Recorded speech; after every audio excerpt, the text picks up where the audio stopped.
you could make the argument that maybe they're not haunting that particular location. Maybe it's a broadcast, and that's just the radio that picked them up, which would make a whole lot more sense to me than that they're like, oh, the house is gone, let me go over to this house. Who's to say that Sharon Tate's murder isn't, broadcast at a 3-mile radius, and this guy just happens to have the right radio tower?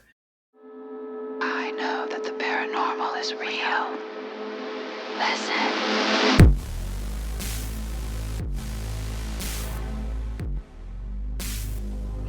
Hi, everyone. Welcome to Curious Explorers. I'm Traci Stein. I'm here with my fabulous co-host, Kathy Kelly. I'm sure you've probably heard of her. She is a veteran paranormalist and the owner of Paranormal Books and Curiosities in the Paranormal Museum in fantastic Asbury Park, New Jersey. Kathy, you've been on a number of paranormal shows, Amy Bruni's podcast, a whole bunch of other Travel Channel and other TV shows, Dead Files, right? I've been on those shows. Dead Files I wasn't on, but I did a couple of their cases. In other words, I delivered the cases to them. But yeah, I've been on most of them in some way. The guy on Travel Channel, there's another guy. For some reason, I'm having a senior moment, but I know that. Yes. Yeah, not him. Okay. Not him. Okay. Then it's good that I was having that senior moment. Yeah. But anyway, I'm Traci Stein. I'm a psychologist and a formerly closeted paranormalist. But Kathy and I have had experiences our entire lives. And we've been talking, and we really wanted to bring our professional expertise to have a fresh take on a lot of the things you and I are both interested in. Kathy, and everybody listening. So on Curious Explorers, we will explore the whole gamut: history, mysteries, hauntings, other paranormal things, and more. And of course, we want to hear from you what you want to hear about and what you think. But Kathy, I've been really dying to talk to you about something that, has come up a lot, but I don't think people talk about it a lot. And that is, are ghosts just like us? Like, ghosts are people too. And the second part of that is, what's the deal with ghosts next door? In other words, ghosts haunting something that isn't where a trauma happened, like haunting something nearby or adjacent or whatever. Because I'm assuming you've heard of that phenomenon, right? Mm-hmm. I think it's a very common phenomenon, especially more recently, especially as the paranormal has become more popular. And by popular, I probably should say more mainstream. The paranormal has always been very popular. To your first question, what are ghosts? I would say that the jury is still out on that. I think that ghost is a term that is kind of used as a blanket to cover. I would say it covers more experience than maybe a thing or a phenomena, right? Lloyd Auerbach has a great quote. He's an old school paranormal researcher who probably doesn't get enough credit, and certainly kind of missed out on the kind of popularization of paranormal phenomena. But honestly, those of you who are interested in the paranormal probably are familiar with his work. He's still very, very active. But he made, and I'm paraphrasing this, he made the statement that ghosts are 100% real, 100% proven, factually, empirically, they exist. However, what they are is still open to debate, right? So are they, are the experiences that people have, is that some kind of psychological phenomena? Is that some kind of residual energy? Is that some kind of hallucination? People are having these experiences, but what they are is still very, very much open to debate. And I would say that that's probably true, and probably something that needs to be taken case by case, right? As far as the ghost next door phenomena, I definitely think that that's something that has to be looked at individually and case by case. I would look at the last part of your statement where you said where trauma has occurred. And I would look at that and kind of focus in on that. The vast majority of paranormal experiences that I've been privy to, that have been brought to me, that I've investigated, that I've collected any kind of evidence on, or had any kind of phenomena associated with, the vast majority is not trauma based, right? It's not it's not negative. It's not pain induced. However, I would say the vast majority of ghosts next door are, right? So mostly it's almost as if people want to remember the event that occurred. And when the location is not there, they then move to the to the next area and almost invite in phenomena. Now, whether or not the phenomena is based in the traumatic act or based in the observer, I think that that's something, like I said, that you have to look at case by case. One of the cases that I often think of is the Sharon Tate murder, the Thank LaBianca you. Sharon Tate murder. That is one of those cases where the location where Sharon Tate and the people that were killed with her were murdered was destroyed. Right, so the location was torn down.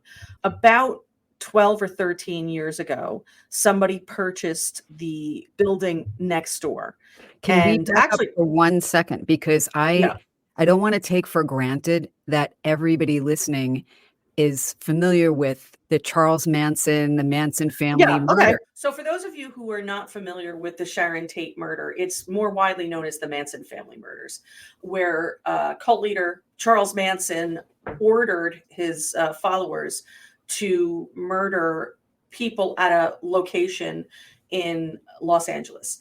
He actually didn't intend for them to murder Sharon Tate and the people. Jay Sebring was there. The people who were in that particular house, they actually went to the wrong address, but they ended up killing Sharon Tate, who was Roman Polanski, director, up and coming and very well known director, Roman Polanski's wife. She was also a very gifted actress in her own right, was up and coming, had just recently had some successes in film. She was 9 months pregnant. The crime that was committed was absolutely horrific. The murder was extraordinarily violent. She begged for her life and the life of her child. After they killed her, they took her blood and wrote different things on the walls. And the people who killed her were, I think it was 4 young women, all under the age of 23, and a young man who was, I think, 27 years old. And just to interject, this was 1969. Right. Charles Manson was considered a very charismatic person.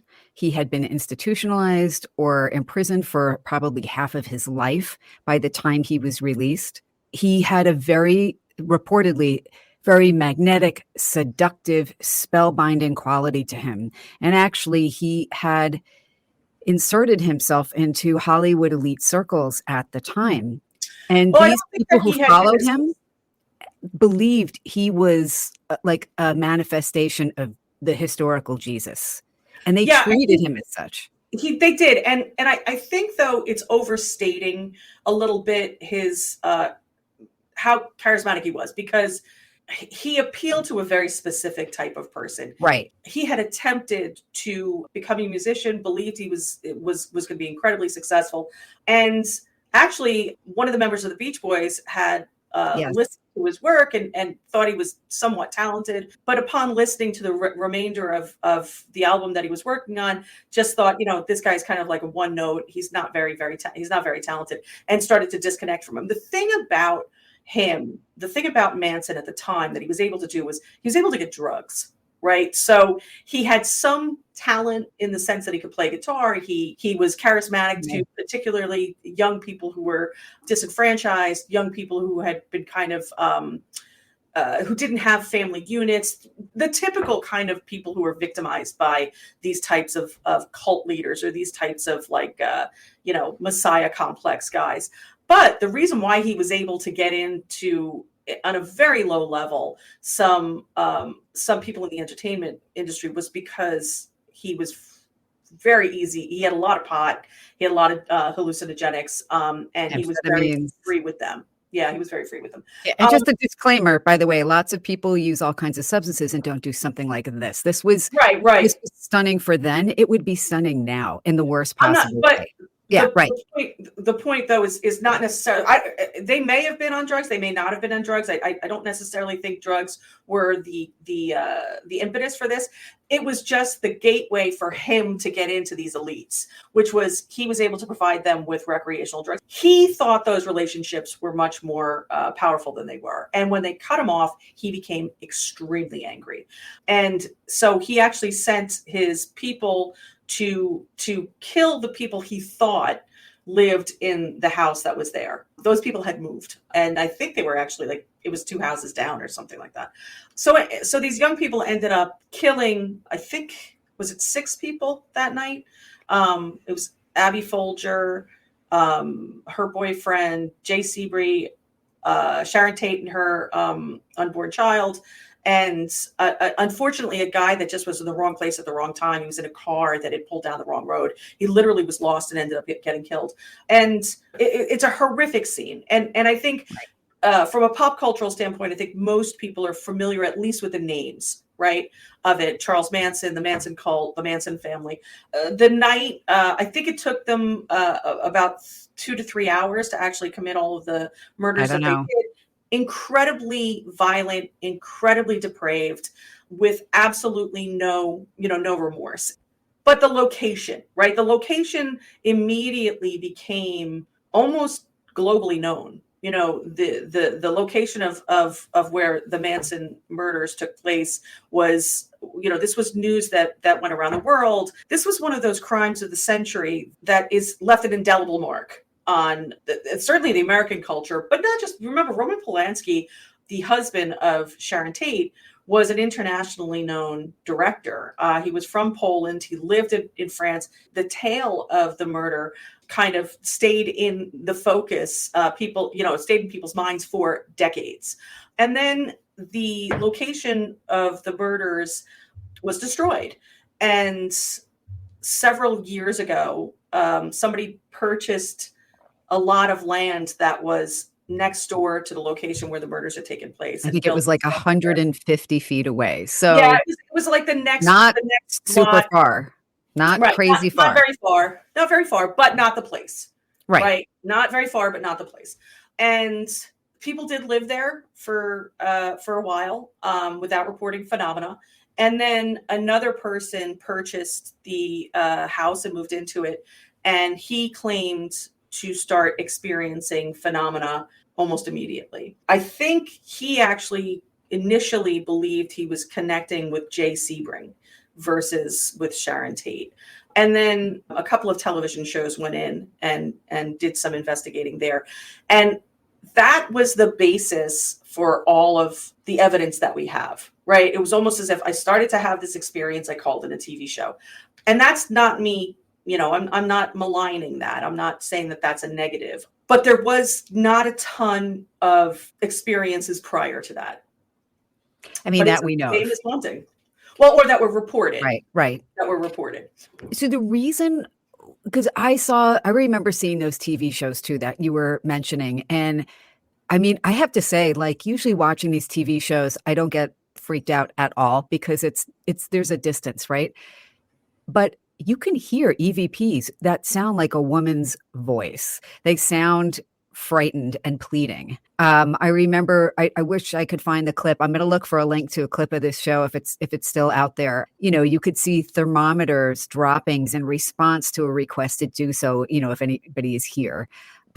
Workers couldn't work at the site when the house was being constructed because people got so freaked out. And that leads me to my question. First of all, let's distinguish between what I mean by ghosts versus spirits, because I think we're all spirits, right? But I think of ghosts as somebody who's intelligent and lingering. Different from residual, different from we pass away and we evolve, right? I mean, just for argument's sake for this discussion, if we just think of ghosts as something conscious, but hasn't moved on. And the reason I think that is an important way to define it is because the question is, how do we need to think about ghosts to understand why they would maybe haunt a nearby location? What do they want out of that? To me, I think the first thing is you're making the presumption that this is actually happening, right? So yes. we're making we're saying, okay, this is happening. To me, that's a huge jump, right? That's a huge thing to say, but accepting that it is.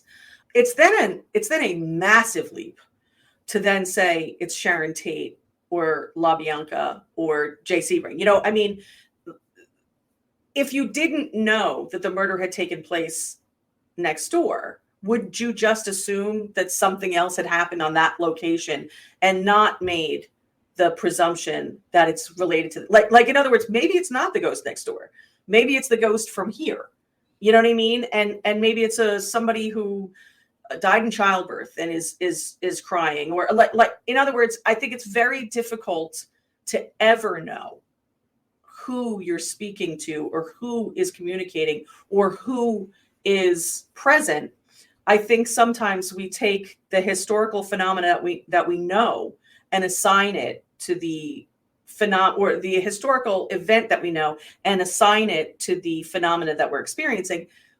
But it could be any of the 100 other families that have lived there, other than Sharon Tate. So I'll tell you why I'm making that presumption. One, to kind of discuss it this way, I think it's a good shortcut. But the other thing is, more importantly, I remember watching whatever ghost hunting team did the investigation, the questions that they were asking and the answers that they were getting seemed to indicate that it was likely that the people that they were talking to were in fact the ones responding.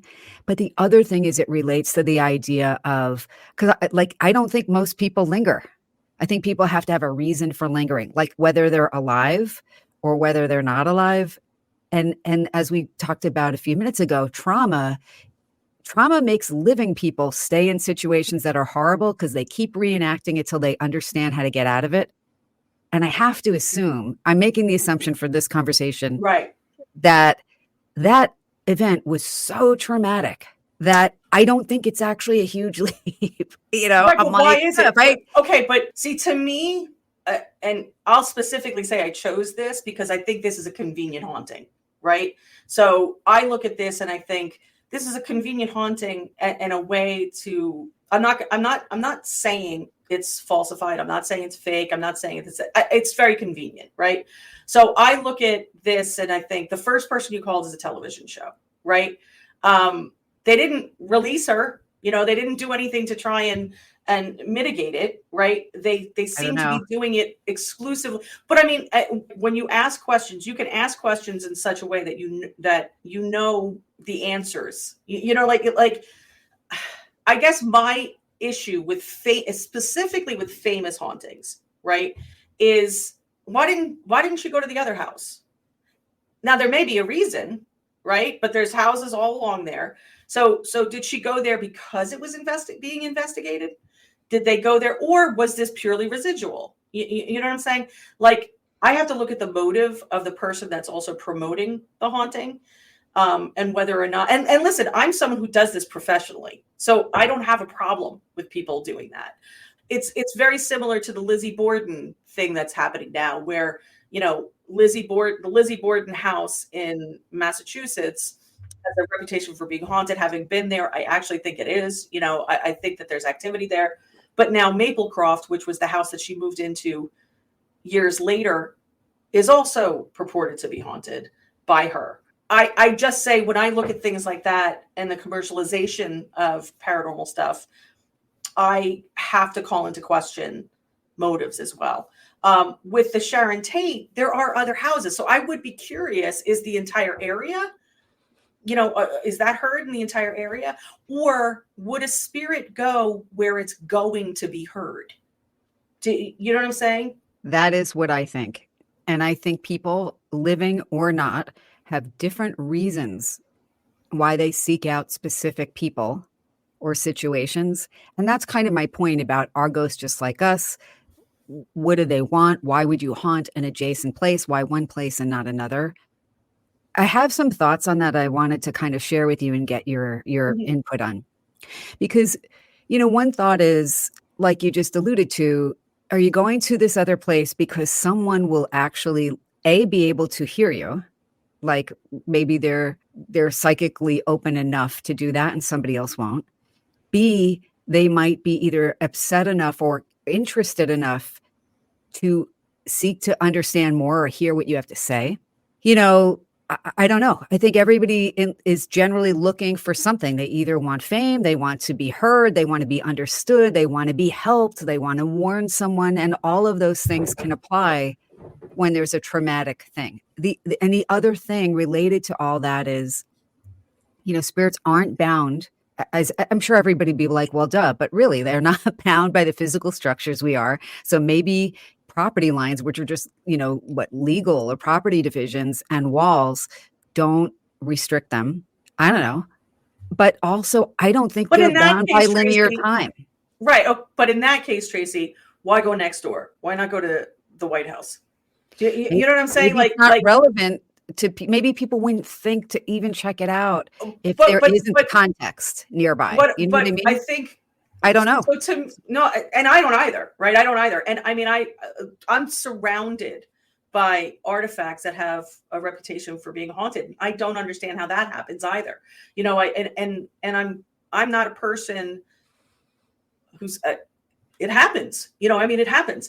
To me, the thing about something specific, something very specific, we'll say to this particular case, is I just don't think we always know who the spirit is. I think we jump to conclusions.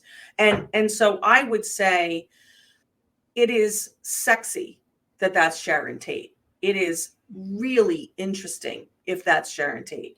It is really exciting if that's Sharon Tate. Well, Sharon Tate is the only one we know. Words for any of that, but it engages you. It is riveting in a different way than if it's Joe Schmo. We still don't know who that actually is. I mean, you know, we had a case actually here in this location where not too long ago, where you heard the EVP that we got, the EVPs that we got, which were really, really compelling, and they really made, you know, I'm still not 100% sold on who is saying that, even though they're telling me that that's that. I go a little bit far in that direction because I've been tricked. You know what I mean? I've done investigations where we believed we were moving down one avenue and we've been wrong. But I do think I think there's something to be said for people, because people ask me that all the time. If you tear down the house, where does the spirit go?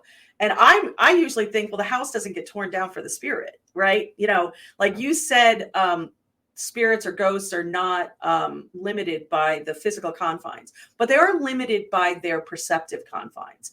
And generally speaking, in my experience, if a spirit is not in visitation, but if a spirit is actually bound, they are not cognizant of their own ability to communicate beyond that. Right. So they have life too, by the way. Absolutely. I always say, do you have you ever been around someone who's gone through a bad breakup? You know, and they just can't seem to move on. You don't see the avenues to move on until you see the avenues to move on. And Hans Holzer actually coined the phrase the addle brain dead, which is what he considered spirits who were earthbound, spirits that were stuck here. I don't think all spirits are stuck here. I think spirits come and go as they please.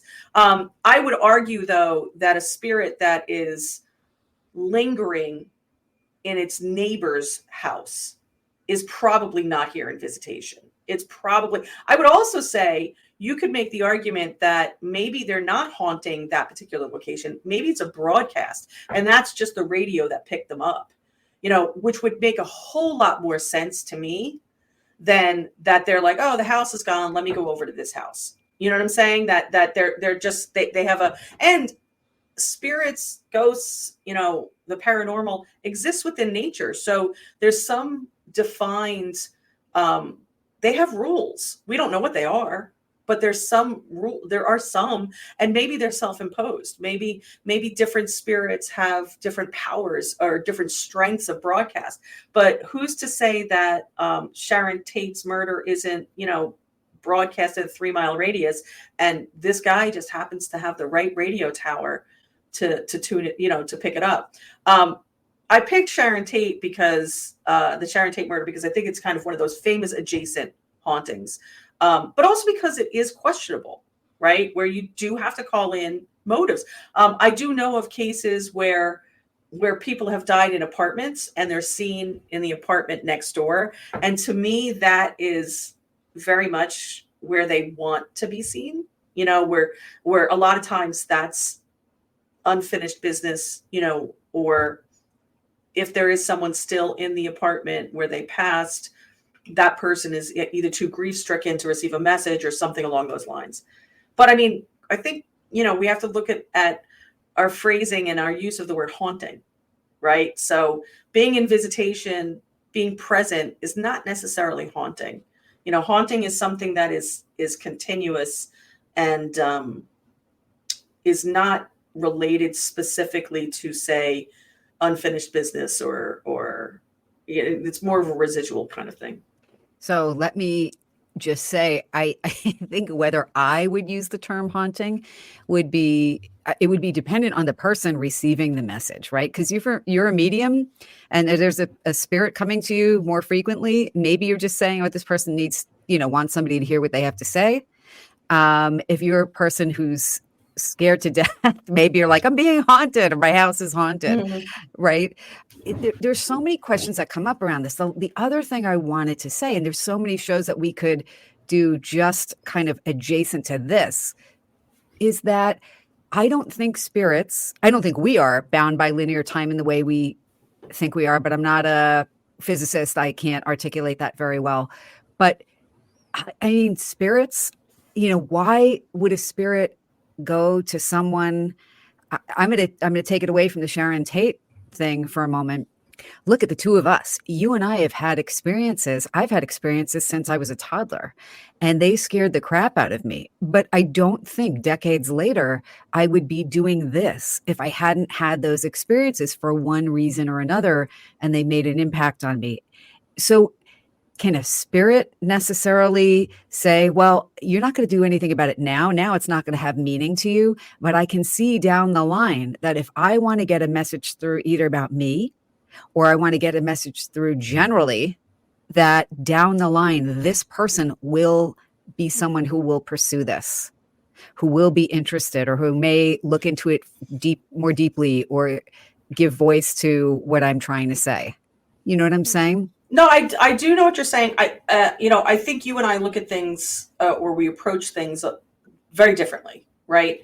I can only speak to my experience, and I don't really, as much as I can see that from a philosophical standpoint, I think I look at things more along the lines of personal evidence. You know what I mean? Of gathering personal evidence, and that's a very broad view for me, or a very far view for me to kind of take. Which is to say, it's entirely possible for someone to play the long game like that. I guess when it comes to my experiences, they're always more in the immediacy. Like when people come in to talk to me about something, it's because this thing is happening or this thing has happened, and it's usually very, very specific to to a family member or to a person or to an individual. But you and I have talked about that philosophically a lot. I think that because I do more field work in this, I think I have, and because I've spent a lot of time with people who have made claims of paranormal phenomena around them that has just not panned out, kind of the way people have expressed it. That I'm a little bit more. It's not really just skeptical, because I'm not skeptical of the phenomena. I might be skeptical of the case. No, and I think that's good. But that's why when we talk about like what is a haunting or something, like I have a definition of a haunting, kind of like you might have a definition of like mental illness or that's a very vague phrase, but something where like I might say, hey, that guy's psychotic, but what the actual definition of psychotic is. Yes. Whereas as I and not to split hairs on it, but like, I guess to go back to your original question is if we accept that ghosts are what you defined ghosts as, and in different cases I'll use a different word, Okay. But yeah, I mean, ghosts are people without bodies. That's what they are. If they're earthbound, meaning that they're here and they cannot leave, I would say it's because they've had some kind of there's some kind of trauma that they need to overcome. If they're here, what I would consider visitation or a choice to be here, I think it's like anybody else. I think they're on vacation. I think they can pop in and pop out, and they can do that for a very, very long time. I also think that energy is more fibrous than we think it is. And so I think that people's energy can be in multiple places at the same time. And little pieces of them can be here. Somebody one time, a medium friend of mine one time described it as the Halloween cobwebs, like it's not the full spirit, but it's kind of, a fingerprint of it, or a little piece of it that's still there. And so it can still be very impactful and it can still be recognizable. And I would say that maybe in a case like specifically the Sharon Tate place, where remember, you're not only talking about the event of that night, you're talking about 50 years of people going back to that location as if on pilgrimage, and 50 years of people focusing on that name, focusing on that event, putting their energy into what they believe happened there. And a lot of people would say there's no way Sharon Tate doesn't haunt this place because the tragedy was so great. There's something to be said for the energy that belief and faith puts out there as well. The concept of tulpas, the concept of thought forms, the concept of manifestation, which is, it could be a spirit, it could be energy that is utilizing the information that our continuous interest in it is putting out there, and not necessarily her. And I realize that that's going down a rabbit hole, but hey, in for a penny, in for a pound,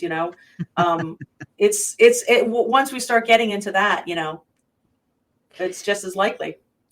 So great points, Kathy. I think there's a lot more for us to explore in this kind of general realm.